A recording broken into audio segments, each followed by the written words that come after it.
Did you know you can make free bonus cash while gaming? Almost all social casinos have daily bonus dollars. That's free money, y'all. Now, go get lucky. See you in Las Vegas. Let's get lucky. You studied the stats. You had the perfect bracket until your upsets turned into regrets. SportsGrid rides the highs and lows of every buzzer beater, bracket buster, and Cinderella story. The Big Ten Freshman of the Year! Our team brings you sharp insights, real-time reactions, and all the madness. Only on SportsGrid. Anyone that's been to a sporting event, the atmosphere before a game, I think Game Time Decisions has that same exact atmosphere. This is our arena. This is what we do. There is going to be an energy to Game Time Decisions that you will feel night in and night out. The excitement you get when you lock your bets in, when you're figuring out what you want to do, we can zone in on the biggest games each night. I want this to be the place that people come to before the games start so they feel as ready as possible to lock in their cards. We are going to hit every single one of those markets that you need to know about. We're going to go through every single thing, and I've got a great team behind me that's going to help me get the job done. There is not going to be a better place, I promise you, than Game Time Decisions to get that new information, react to it, and be able to then bet accordingly. We will have everything at our disposal, and we will use that to our advantage. I'm Kevin Walsh. Tune into Game Time Decisions from 6 to 8 p.m. Eastern on SportsGrid.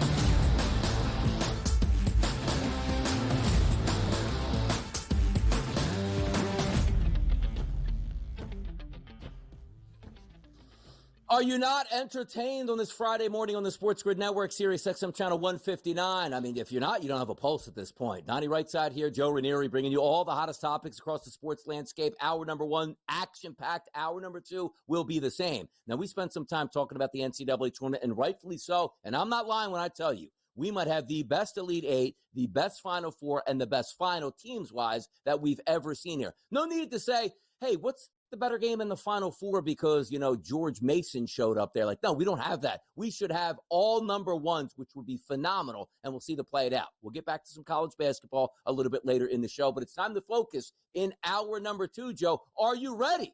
Major League Baseball. Oh, just feels good to say it right now. Just feels good. Donnie, I got to tell you, I had a good time yesterday watching Major League Baseball opening day, afternoon games, right? I mean, it was good there. Got to sweat out a Yankee under last night because their brand new stud closer decided to walk the bases loaded with nobody out. It was real. I mean, it was like, welcome back, baseball. Thanks for the 0 rocking chair wins yesterday. Appreciate that.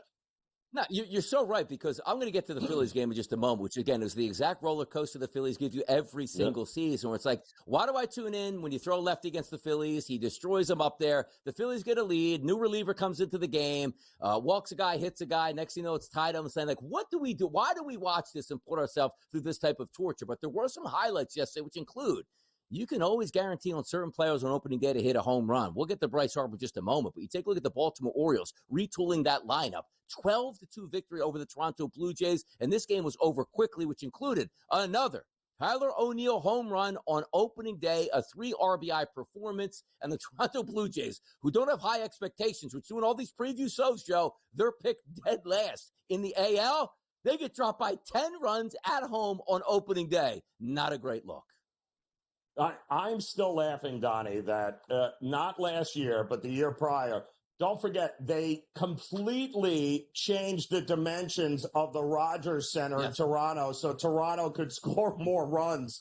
And the entire year last year and the first game this year, it had the opposite effect. The other teams have scored more runs than the Toronto Blue Jays, and it's going to be a long season, I think, for Toronto this year, who just let Vlad and everyone else hang around and couldn't make a decision on what to do, signing them long-term. And I think it's by the All-Star game, I think the Blue Jays will have sold off every piece they have.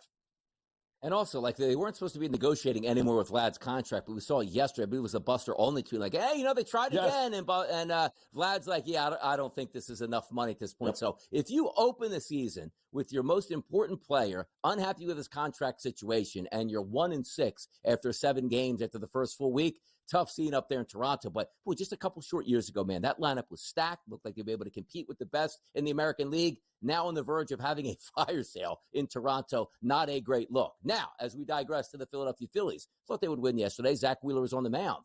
Zach Wheeler went 6 innings pitched, 1 earned run, which was a solo home run that he gave up in the bottom of the 5th inning. I go, what was the game? 3-1 Phillies at that point? No, it was 1-0 Washington because the Phillies, I don't know what they spent their time doing in spring training, but it wasn't facing actual decent pitchers. Mackenzie Gore, 6 innings pitched, 1 hit given up, no walks, 13 strikeouts. The only thing the Phillies are lucky is that it was opening day. He was only allowed to throw 93 pitches because if there was no pitch count there, he probably shuts them out for the entire day. What we know about Washington, not all that good, not all that great bullpen. The Phillies were able to feast on that 7-3 final. Gore was fantastic. So congratulations if you bet the better pitcher in the first 5, which actually was Gore. You picked up the win. Full game, Phillies by 4 here.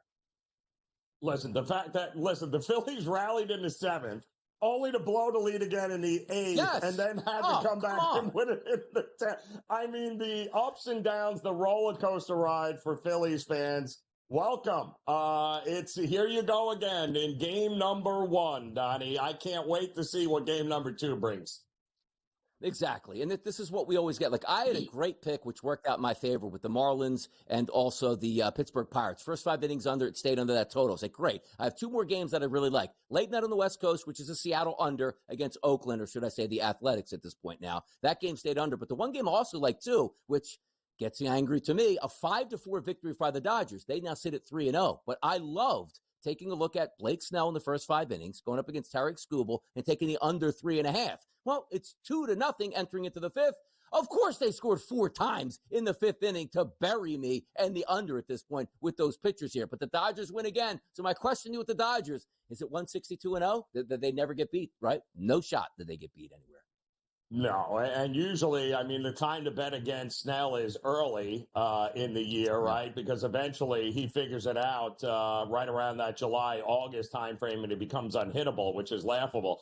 But listen, Detroit had every opportunity to handle business there last night and didn't work out for them. But I still like what I'm seeing from this Detroit team. But listen, the Dodgers can win 110.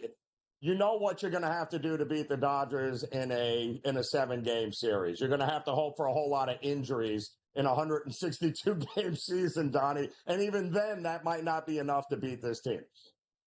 Break up the Marlins yesterday. 5-4 victory goes over the total. My goodness, the late surge of offense. 2 runs in the bottom of the 8th, a run in the bottom of the 9th in a 4-4 game to get the walk-off victory for the Marlins. Now, I didn't see the numbers yesterday, but I see Skeens here. 5 1/3 innings pitched, 3 hits, 2 walks, 2 earned runs, and 7 strikeouts. Most people probably would have bet this game and said, you know what? I'm just going to get after this and take Pittsburgh because they have Skeens. Lost that game as a favorite. Alcantara was pretty good on the mound as well. Sort of ran a little bit out of gas there heading into the 5th inning. But if we're looking at this game overall, Skeens' number yesterday, there's no way it was under 7 strikeouts. Like, you probably, if you bet Skeens over strikeout prop, had to lose it at 7. That was probably one of those games you picked out like, hey, that game should stay under because neither one of these lineups is any good. It's a huge ballpark. I won the first 5. Game goes over. I feel like a millionaire after that effort there. Thank goodness. Yeah, I mean, it was, it was such a tough game to bet, although the public was betting it like they knew what the final score was going to be. I don't think anybody considered the Marlins in any way, shape, or form. I wasn't sure what you were going to get from Alcantara coming off of, a Tommy John surgery, taking a year, a little more than a year off. So you weren't sure. He looked good. Skeens was good, but he wasn't dominant. He wasn't great. But ultimately, neither of those 2 guys had anything to do with how that game finished. And the Marlins start the year off with a walk-off win. Unbelievable here. And by the way, I think that total was bet down to 6.5 altogether before first pitch? Yes. Absolutely was. By the way, big crowd expected tonight in South Florida for the 1-0 Marlins to take on the Pirates again. I mean, is it standing room only? What are we doing down there tonight? From what I understand, plenty of tickets available, Donnie. Plenty. That's if Sherapan hasn't bought them all, but I do believe there are plenty of tickets. Yeah, or Mish, exactly correct. Exactly. Or Pharrell with their Pittsburgh fandom. Yes. Again, an opening weekend, like, it's like, hey, the Marlins fans might actually get a crowd like opening weekend, like, and then you slap them with the Pittsburgh Pirates. So it was like baseball did that on purpose. Like, you don't want to spend money, you don't get the benefits. Like, you could have had the Dodgers down there opening weekend to play against the Marlins and had that place sold out. But good for Major League Baseball sticking them with the Pittsburgh Pirates at that point here. How about the Houston Astros 3-1 victories yesterday over the Mets? And it took all the way to the ninth inning for the Mets to actually even get that run. And if you talk about great closers, Hader not in regular season form. 1 innings pitched, 2 hits, gave up a run, couple walks here, bases loaded. Juan Soto strikes out. Tough scene all the way around. But the Mets go down on opening day to the Astros 3-1. That's true. He ought to owe money back. I mean, the whole reason they got you and gave you $17 trillion was so that they don't get shut out. And you're going to win a couple of games for them here along the way. But they're going to have to keep waiting there in New York in Mets land. Yep, coming up here, Major League Baseball, another day here. My favorite thing year to year. I love my Philadelphia Phillies. I get excited when they play baseball. They won yesterday. I can't wait for them to play today. Oh, that's right. They're exhausted. They played one day. They got to take a day off on day number 2. I'm done. I'm up. I'm out. I'm out.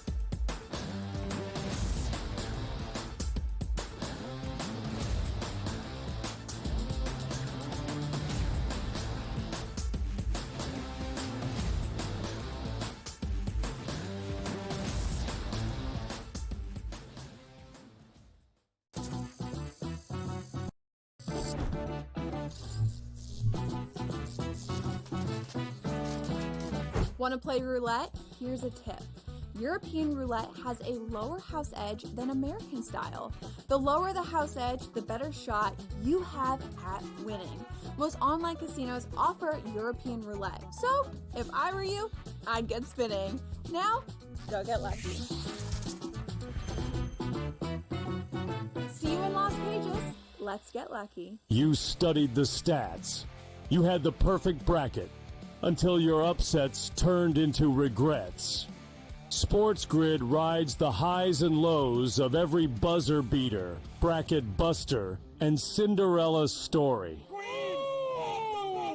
The Big Ten Freshman of the Year! Our team brings you sharp insights, real-time reactions, and all the madness. Only on SportsGrid. The two guys that can do it all. Too much electricity this morning. This is a good time. We're having a lot of fun. I had to do a triple take. Ka-ching! Why? Because of parity. I didn't mean to offend. Yeah, it's not going to happen. Load management is a dirty word. Let him rip. You know what? Circumstances provide the results. What? How do you do this one? Oh, Donnie, you got such a good show there. A network that is booming. The early line, only on SportsGrid.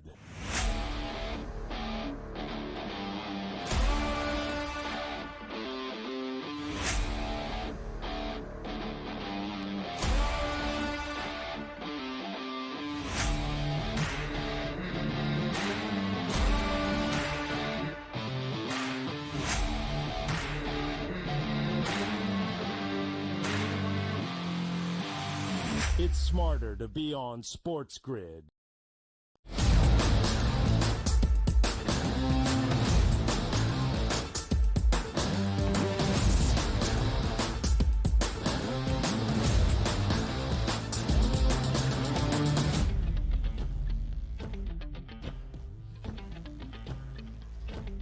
Major League Baseball opened yesterday. Sensational stuff, high wire acts, great closers, not helping to close out games, Major League Baseball pitchers that you expect to be dominant, maybe not so dominant yesterday. We got everything, and we get to watch it on a Friday, which includes, again, some more Sweet 16 action in college basketball, then the Elite Eight and more baseball over this weekend. But there is a sport, Joe, I believe that's still playing right now. It's called the NBA. How many eyes are there? We don't know, but there is money to be won and also games to handicap and recap, which included a day before, the Los Angeles Lakers stealing a game in Indianapolis, then going on the road to take on the Chicago Bulls, only have the same thing that they did to Indy due from the Chicago Bulls in that victory. If you look at the fourth quarter yesterday of the Chicago Bulls, 117 victory over the Lakers, 44-26 fourth quarter to knock off the Lakers when they figured they had an easy victory cruising down the stretch, Joe.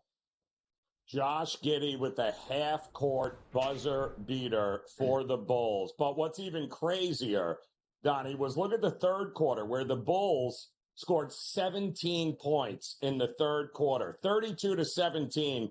The Lakers had outscored the Bulls in the third. And it was pretty much at that point, you would turn the game on and been like, all right, Lakers bounce back. This is perfect. Another win for them. The Bulls have been red hot, though, as of late. They're actually playing much better basketball. It was a tough spot for the Lakers, but you figured when they came out with a 32-17 third and took command of the game, you're like, this is a piece of cake. Until, of course, the Bulls dropped 44, including the Giddey half-court heave as the buzzer goes off to win it. 44-26 is just unbelievable, Donnie. And the Bulls win another game, by the way. All of a sudden, they are now just 7 games under 500, which in this NBA is probably good enough to get you into the play-in game.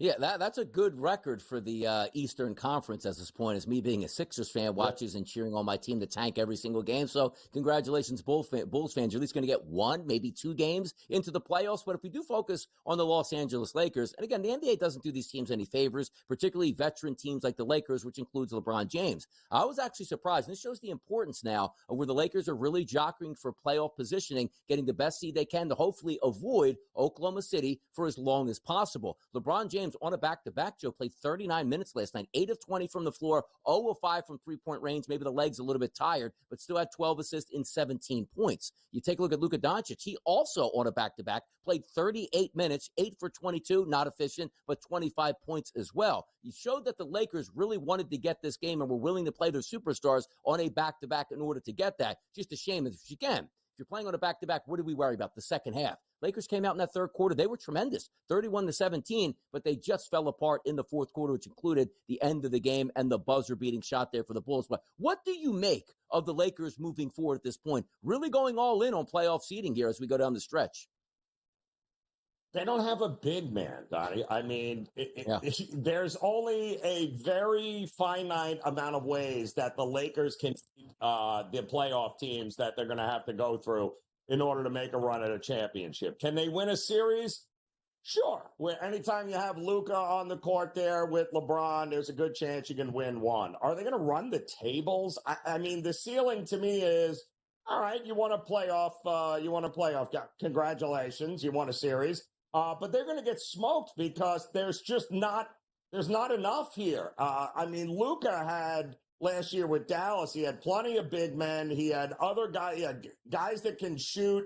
They could play defense. This Lakers team can't play defense, and Luka ain't playing no defense. And I just don't think they're going to be able to stop any teams that have quality offense that are going to be running up and down the court and just basically tire them out by the time they get to the fourth quarter. I think the Lakers are in trouble. Yeah, we'll see. And again, playoffs do favor the veteran teams here because you don't play any back-to-backs, and the first round takes like 3.5 weeks to play 5 to 6 games, so you get that extra rest. We'll see what the Lakers do down the stretch. Better team wide because they have Luka? Of course they are. Just a tough loss last night on a back-to-back. Flipping it over to the OKC Thunder, as we talked about the Western Conference, they are the best team in the Western Conference. A 125-104 victory over the Memphis Grizzlies at home, easily covering their double-digit spread, which again, SGA, 34 minutes, 15 of 25 from the floor. Didn't even make a three-point shot, going 0-2, but 37 points for SGA last night. And we talk about big fourth quarters, which the Chicago Bulls had. So did OKC. 34-15 there, easily dispatching of the Memphis Grizzlies. Yeah, Memphis is a mess, aren't they? I mean, they're all over the map here. They, what was once thought to be a pretty formidable team here coming out of the West. The last month, Donnie, the Grizzlies have been absolutely horrific. And the Thunder, it appears, it doesn't make a difference who starts, who doesn't play. They'll pull people out of the stands. They're still going to drop over 120 points, and they're still going to beat you by double digits, especially at home. And that's exactly what they're doing. Something wrong with this Grizzlies team, man. You can't have the Thunder on the ropes and score 15 points in the fourth quarter. Yeah, you're also taking a look at, and again, the importance of the seeding here, because the goal, once again, is the Oklahoma City Thunder just won their 61st game. You don't want to play them. They've won 8 in a row here in their last 10 games, 9-1 overall, 61-12 on the season. And then you start to see that lineup, right? It's the Houston Rockets, 48 wins. It's the Nuggets, 46 wins. The Lakers at 44, and the Grizzlies now at 44 wins. And don't look now. The Los Angeles Clippers, Joe, 8-2 over the last 10 games with 41 wins. The lower you slip, the sooner or later you're going to play Oklahoma City. You want to try to climb up, jump over the Lakers, which is why you saw the Lakers last night as well playing on a back-to-back. It should be interesting the way it plays out. But again, does it even matter in the Western Conference? Is it? Because Oklahoma City hasn't done it in the playoffs, which means get to an NBA Finals and win one here. You look at Oklahoma City and say to yourself, is this their year? Are they head and shoulders, Joe, above everybody else out in the West? They've lost 12 games. I mean, What else is there to say? They're 61-12. I mean, and the teams that have beat them have had to put Herculean efforts in to beat them. Yes. So this is, there's only a handful of teams that we've seen that can compete with them. So, and I don't know that anybody in the West is included in that group, Donnie. Yeah, no, it should be good stuff all the way through here. Western Conference, OKC, the lead dogs in the NBA. Who would have thought that just a few short years ago? And they still got cap space and tons of draft picks on top of this talented young team. They're doing it right here. We'll talk more NBA next, and then we'll welcome Joe Lisi back to the network. It's been a while since he's been on. Check him out soon.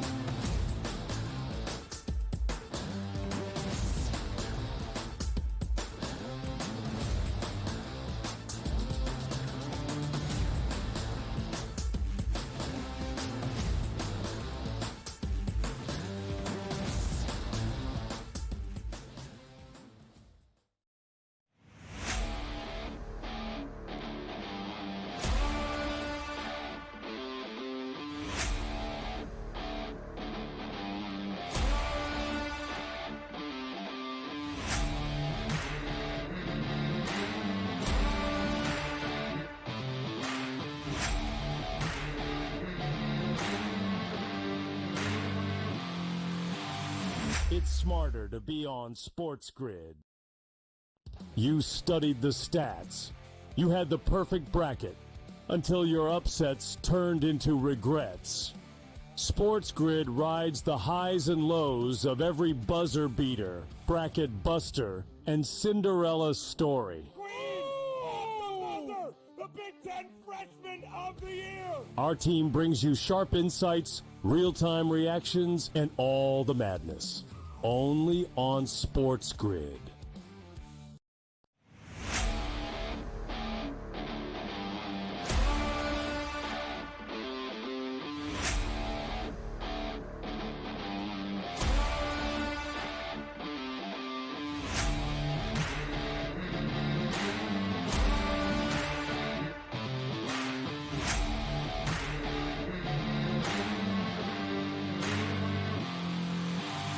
It's smarter to be on SportsGrid. I'm on Wilmington. The Seahawk, you like that or no? I like the under there, too. Do ya? I mean, what's that? What's that noise? I don't Gotta, Sounds like a bad case of agita. no. What are you talking about? Everything's great. Yeah? I don't know. I think we're turning the momentum around. I might not leave. I might keep Have you. you won something? Only on SportsGrid.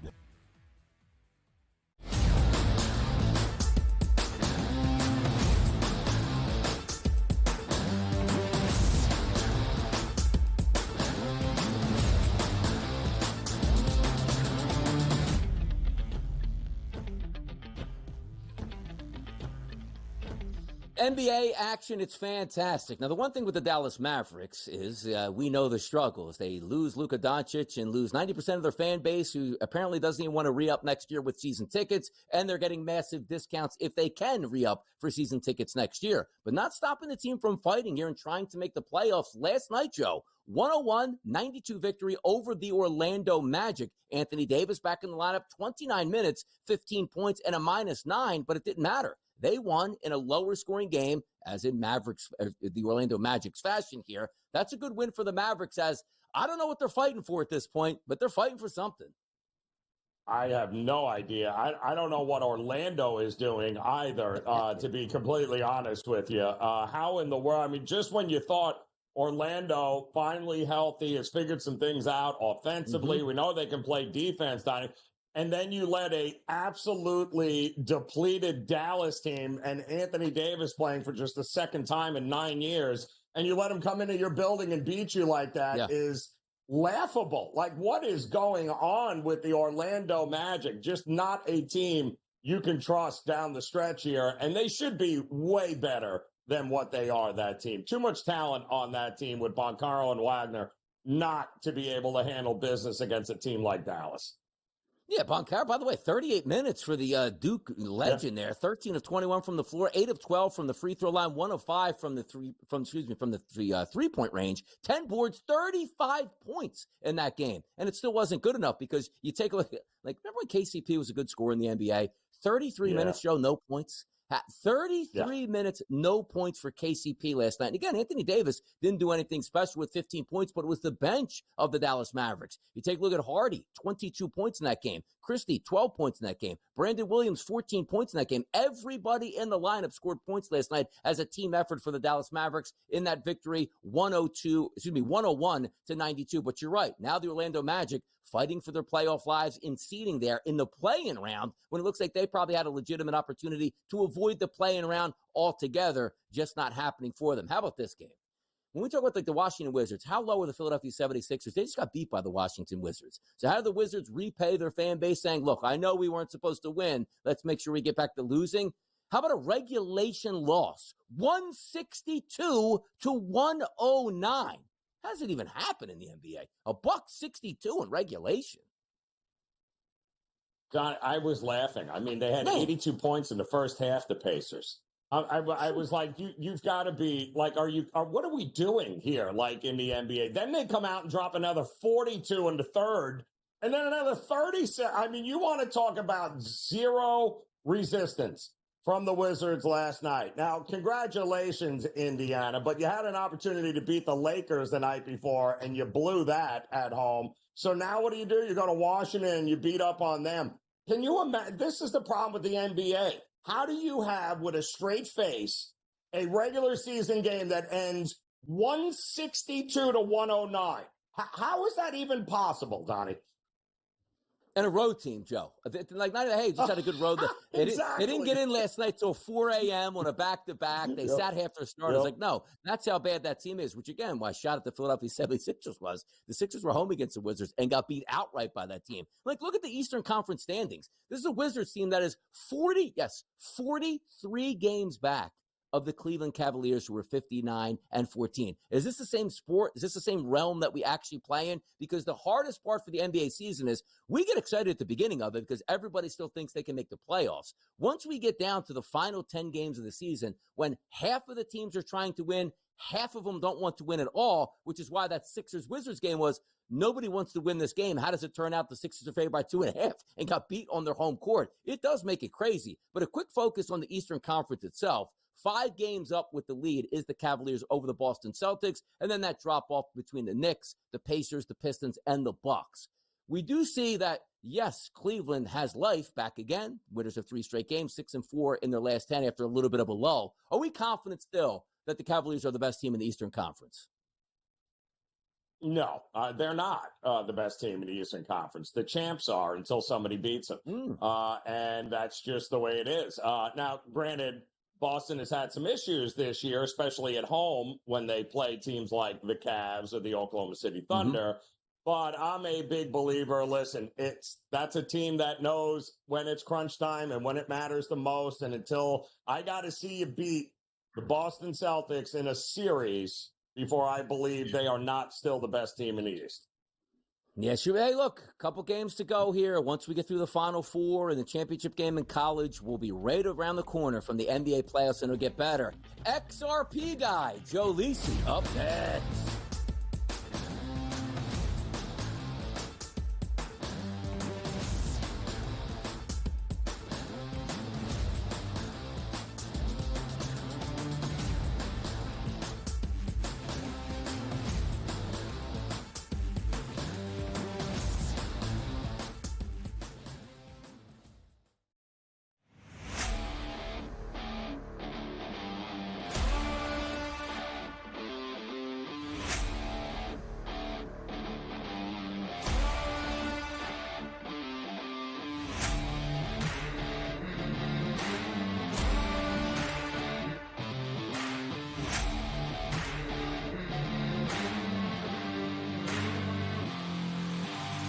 It's smarter to be on SportsGrid.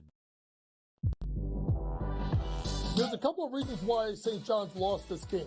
Number one, it has nothing to do with the fact that R.J. Lewis was benched the last 4 minutes and 56 seconds. The kid was 3 for 17. He was terrible defensively. His shot selection had a lot to be desired. And when Zuby Ejiofor shook him, there was nothing there. It was a blank stare. They got him out the game because they had to. Betting above the rim. Only on SportsGrid. Derek Queen said, as Willard quoted, "Give me the M-effing ball." And deliver, Derek Queen did. The king of College Park. Derek Queen, our first true buzzer beater. I think that Maryland's going to win this game. I just think they're going to find a way to get the ball inside. They're going to cut down Clifford. They're going to contest the three-point line a little bit better. They're going to funnel the ball in. Only on SportsGrid.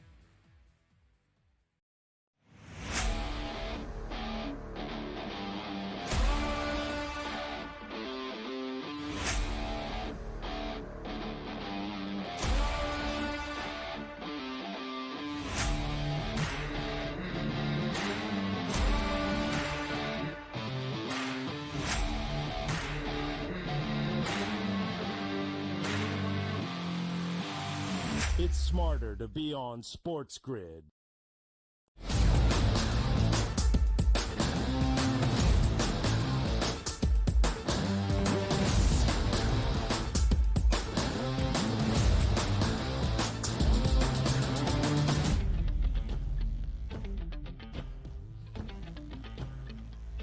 We talk about everything here on the early line because we got to get you prepared. We know the NFL season is still months away, but my goodness, before you know it, you'll be in training camp and ready to go for the opening day kickoff when the Philadelphia Eagles receive their rings, show the trophy, and then set off to maybe going back-to-back in the NFL season to be Super Bowl champions here. It's Joe Ranieri. It's Donnie Rightside. And we welcome in Joe Lisi, who, correct me if I'm wrong, first time on the network since the Super Bowl. Joe, love to have you back here. Awesome stuff. Yeah, this is it, Donnie. You got me up for the early line. Nothing better. We got Final Four on the horizon, Elite Eight action tonight, and obviously all the news surrounding the NFL, including your guy, Russell Wilson, doesn't really get better than this, does it?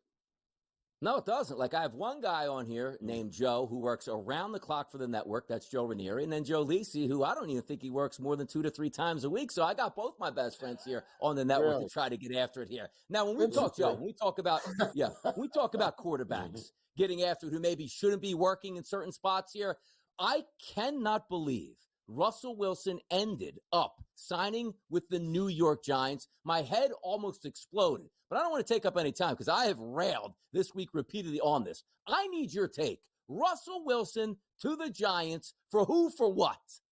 No, it's a joke. And I said that to Ben on the radio side, that the New York Giants clearly don't have a plan. And the plan is to definitely try and win now to save both of their jobs, Brian Dable and Joe Shane, because that's the only option that they have. If they were to draft a young quarterback coming out of this draft, let's say Shedeur Sanders, Jackson Dart, they would have to live with the growing pains. Now they made their bed. They have to live with it. And they did this, Donnie, in year number 1 when they paid Daniel Jones the $40 million extension. From that point on, it's just been a slow regression. And that's why you're seeing them try and scrape things together, throw it together, put a Band-Aid on it, and hope to be an 8 or 9 win football team. Now, I did see that the win total was very low with Russell Wilson, 3.5. It's up to 4.5, 5. I think they can be a 6-win football team. But other than that, there is no clear plan in New York with this organization. They were better off ripping it down, starting anew, getting a young quarterback that could be the face of the franchise. Having Russell Wilson in your organization does you absolutely nothing. And I'll just say this, the Giants are similar and the Steelers are similar to what the New York Giants are doing because they have absolutely no plan heading into this draft. If they draft Jalen Milroe and expect to make the playoffs, they are out of their minds in Pittsburgh. All right, so let me ask you a question. Over or under amount of games before Tommy DeVito is the starter again for the Giants? Just curious, Joe. Throw it out. Give me a number. What, by week 8, week 9? When does it blow up? Week 10? Week 10. Week 10. Yeah, because Okay. then you don't have to. You have to draw the fans in to some capacity, right? And if Russell Wilson performs the way he did at the end of the regular season for the Steelers, where he only averaged 175 passing yards per game, he's going to be out and DeVito will be in. Jameis Winston might be in there for a couple of games as well, but after he throws 10 picks in 2 games, they'll move on and start DeVito. By week 10, Joe Lisi and also some of the Giants quarterbacks here, which includes Tommy DeVito, breaking bread at Rayo's here, saying, you know what, this is the start of a great relationship here. You can meet with his agent again, have some fun. You know, you can do that. Yeah, why not? I would be open to that. Why not? Perfect. How about this? The Giants, like I'm laughing at I loved it. The 3.5 that came out on another, outlet there, now sitting at 5.5 at most. We stole that number. The Giants are going to win 6 games next year. I do believe that. But if you look at the other team in New York, who would actually thought this just a few short years ago? The Jets would be a better run franchise than the New York Giants, and I firmly believe that. Now, Joe, I know you're a big Justin Fields guy. I don't necessarily love Justin Fields, but you know what? I love the move for Fields to go to the Jets. A free look at a young quarterback on a decent contract that if you find that he's your franchise guy, you don't have to go to the draft. But if it doesn't work out, then you go back to the draft because you completely gut that franchise and start from the bottom with a new head coach and a new general manager. I like the upside on the Jets. Talk to me about Justin Fields to the Jets in your mind, what it means for them this season. I think it's a great addition, Donnie. We talk about a young quarterback. He's a locker room guy.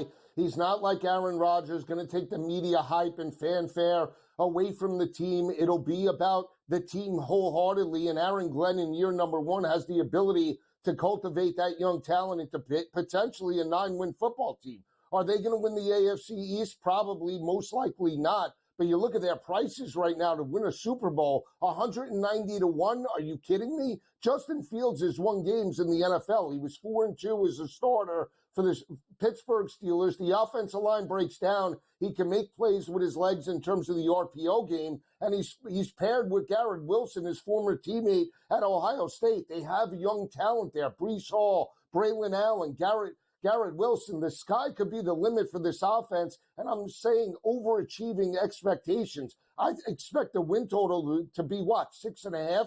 If that's 7, they could get to 9 or 10 wins and be a 10-7 football team and make the wild card. That'll be great for Aaron Glenn in year number 1. I'm completely bought in to Justin Fields as the starter for that organization. Joe, are there any quarterbacks that you would, in the top of this draft coming up, that are worth taking a shot on, or are we going to see a draft filled with a whole lot of defensemen, offensive linemen, guys nobody's heard of? It doesn't feel like this is a great quarterback draft, nor should the teams at the top be reaching for one. No, I agree, Joe. I think there's only 2. I think it's Cam Ward, and I do feel that Shedeur Sanders is a top 10 talent. I say that because he put up dynamic numbers with one of the worst offensive lines in 2 years in terms of college football. Sacked 50-plus times last year, still put up dynamic numbers, led his team to a 9 and 10 win football season and win season. That's a dynamic effort for that team and where they were just a couple of years ago with Carl Durrell. So I agree. I think there's only 2. I think if you're reaching on Jackson Dart or reaching on Tyler Shough, they might be in the first round, but I don't think they're first-round grades. Tyler Shough couldn't get it done in 3 teams. Texas Tech, he put up numbers with Louisville, but couldn't win a big game at Oregon, and now the NFL scouts think that he's the second coming of Jim Druckenmiller. How did that pan out? It's unbelievable. I think there's only 2 guys. Druckenmiller, unbelievable squat numbers, man. Popping eyeballs out with the draft. That guy does it all. Maybe a little Gino. How about Gio Carmazzi? I mean, is that guy available for some extra reps here in the draft? Go with the Italian guy. That's it. Not the Italian guy. A couple of those guys, the Flying Dutchman out there out on Long Island. But let me take a look at this for you. Yesterday, we get news, and this involves the draft as well, that the Steelers go, you know what, Joe? I think we might want to draft Jalen Milroe in the first round here. Because why? Aaron Rodgers is on the market. It's clear. Pittsburgh Steelers, I'm going to tell you this right now.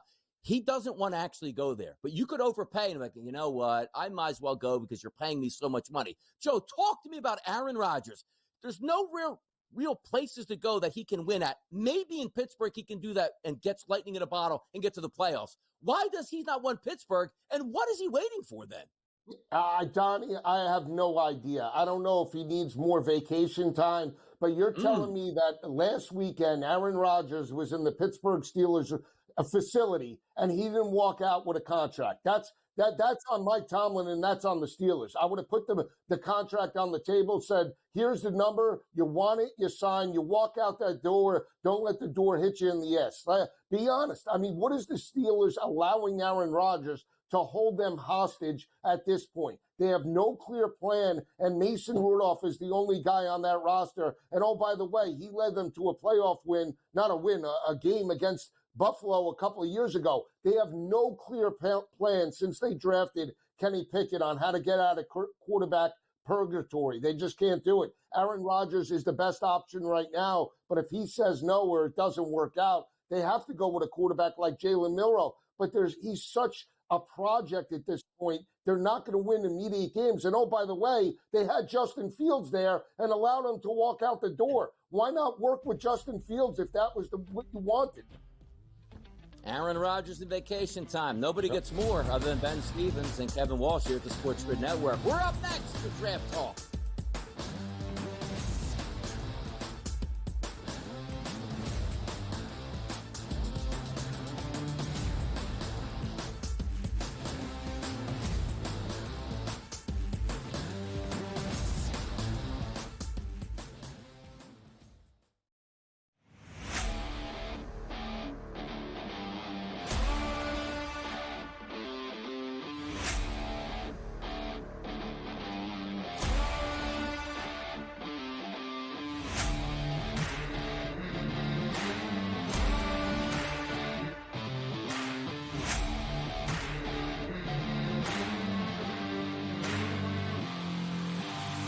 It's smarter to be on SportsGrid.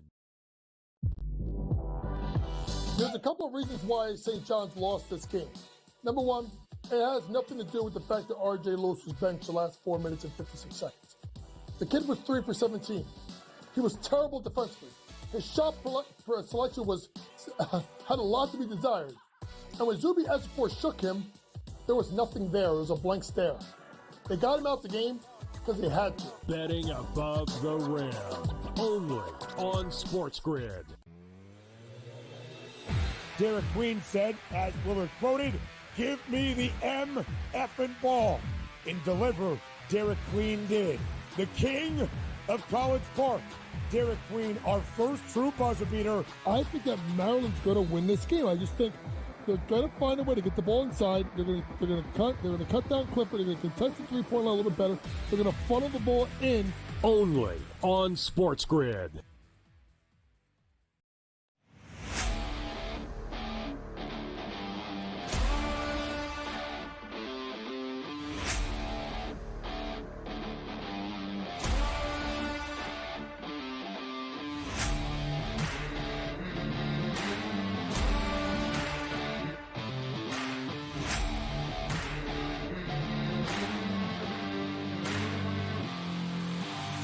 It's smarter to be on SportsGrid.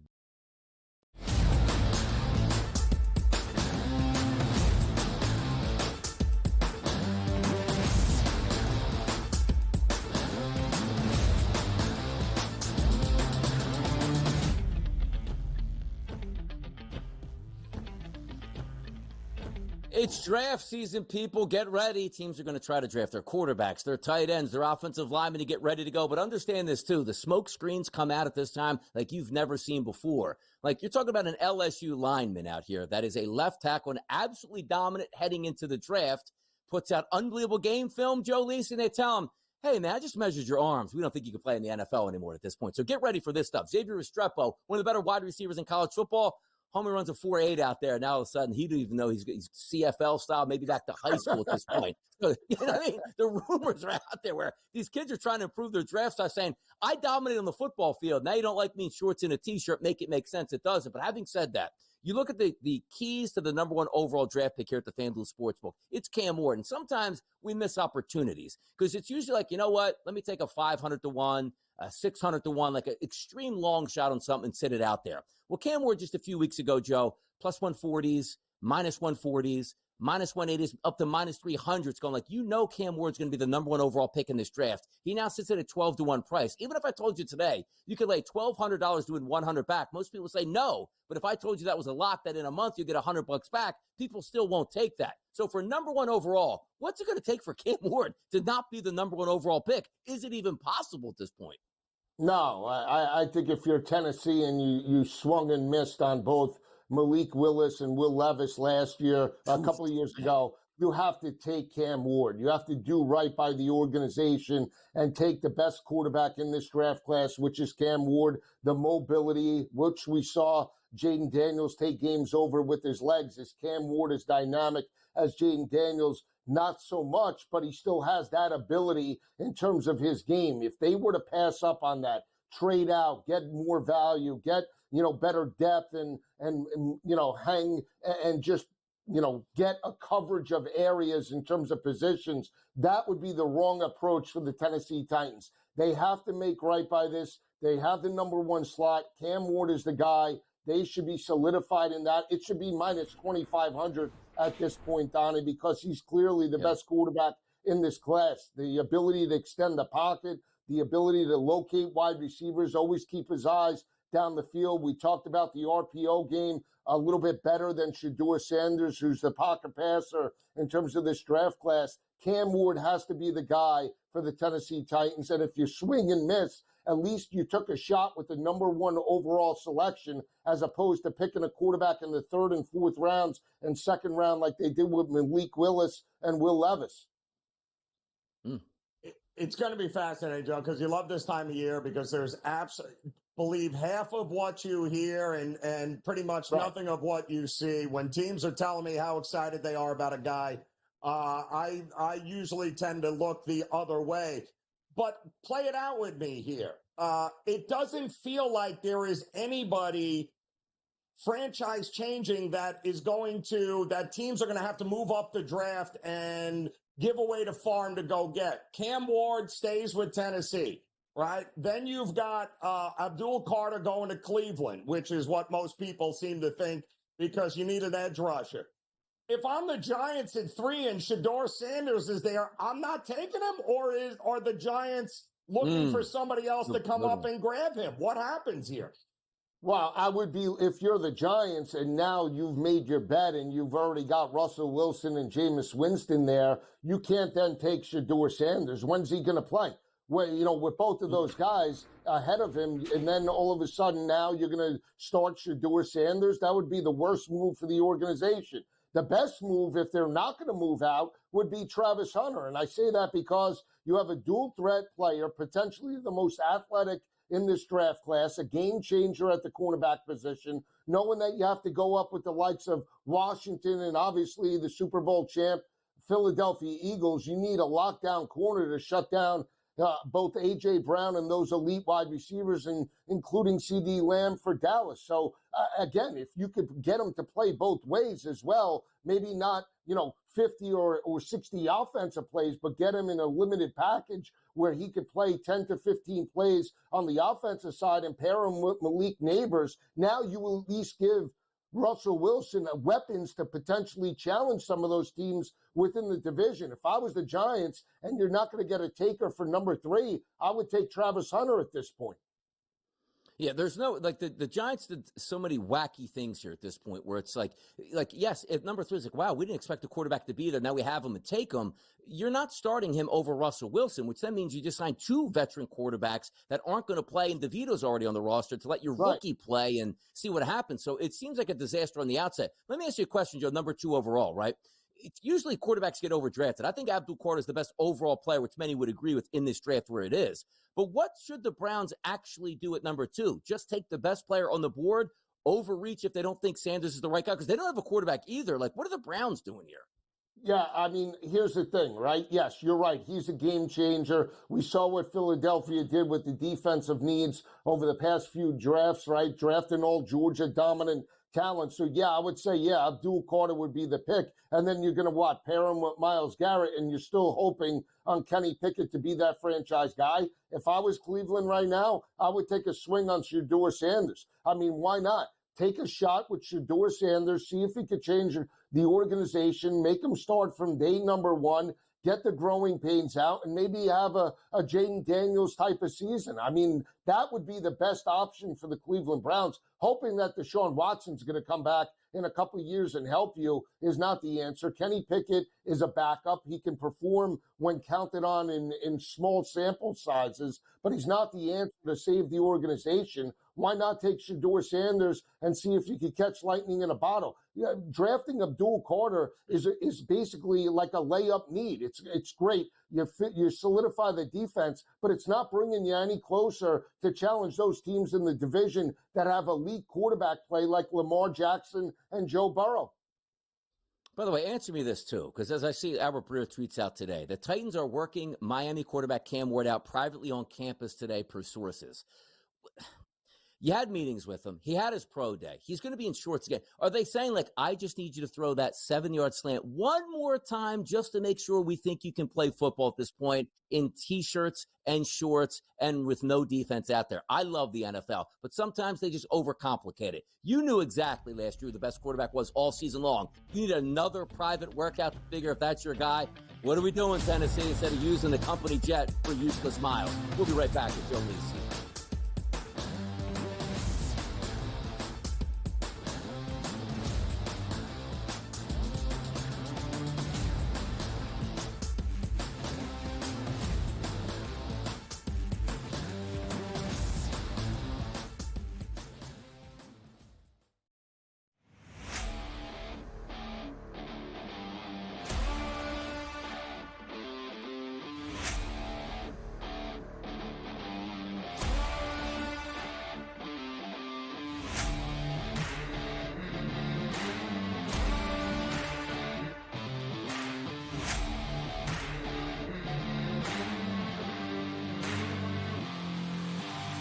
It's smarter to be on SportsGrid.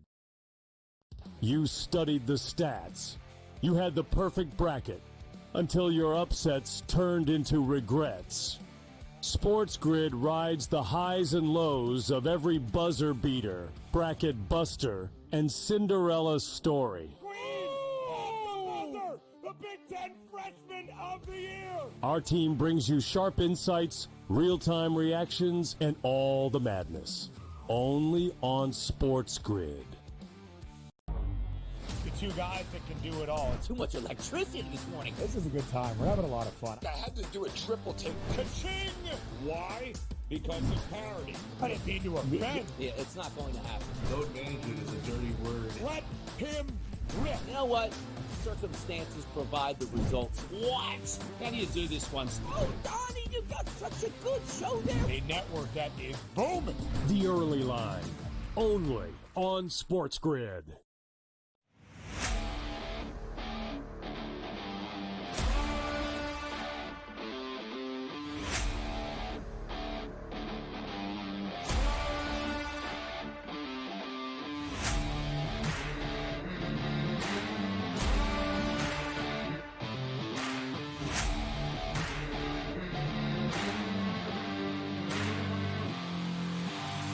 It's smarter to be on SportsGrid.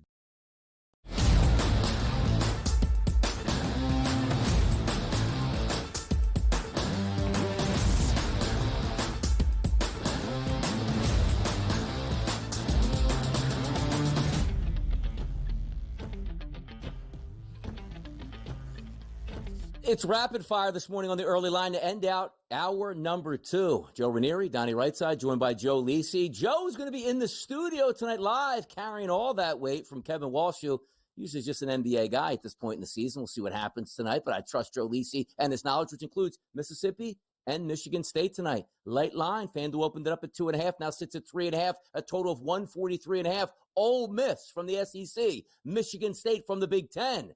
Who wins this one out tonight, Joe? Who is it? Well, Michigan State might win, but I'm taking the 3.5 with the Rebels. I just like the way they're playing. I believe in Chris Beard. Haven't been sold completely on Michigan State being an elite team. They're a good team, in my opinion. But I like over 143.5, Donnie. So give me the Rebels with the points, and I'm taking over the 143.5 first game on the docket. We'll see how this plays out. I was on Arkansas last night, limited menu, but couldn't hit the props. Not good. Nah.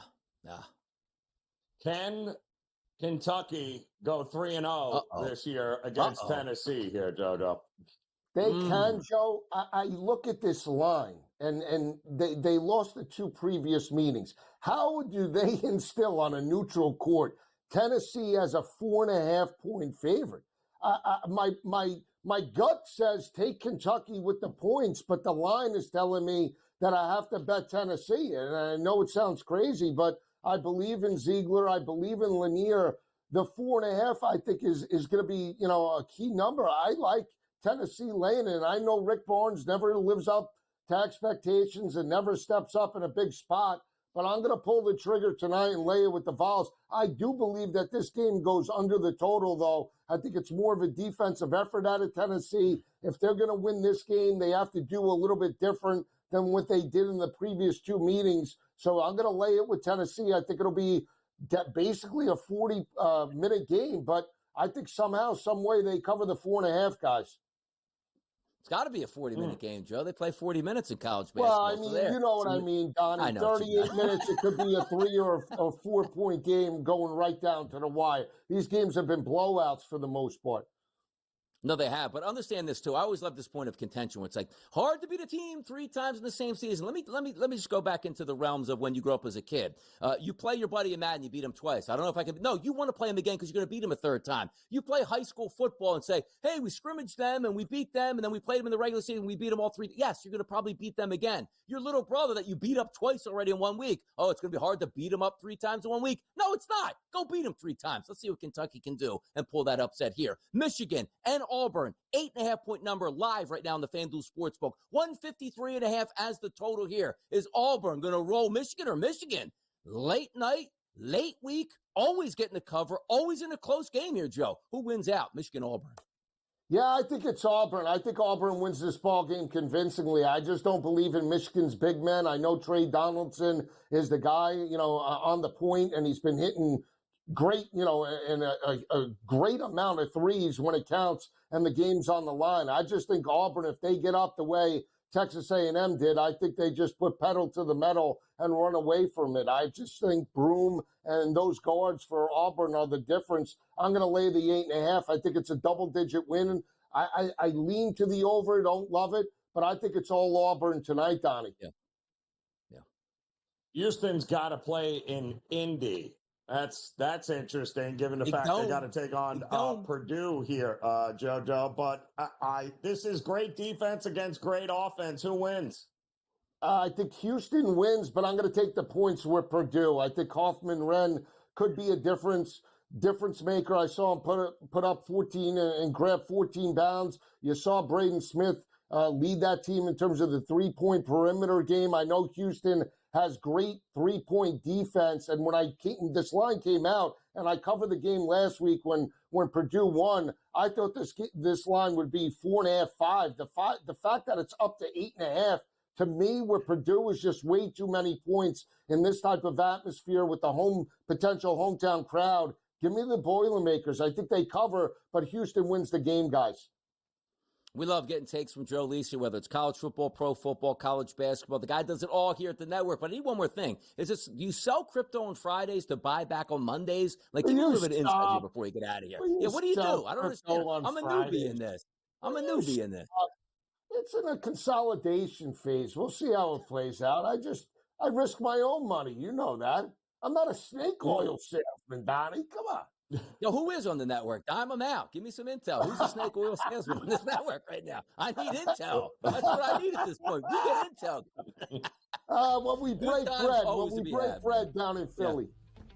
There we go. Mm-hmm. We got it all. Maybe a local cheesesteak spot this weekend. You never know. Thanks for joining us, Joe Lisi. Hour number 3 on deck with the early 9 next.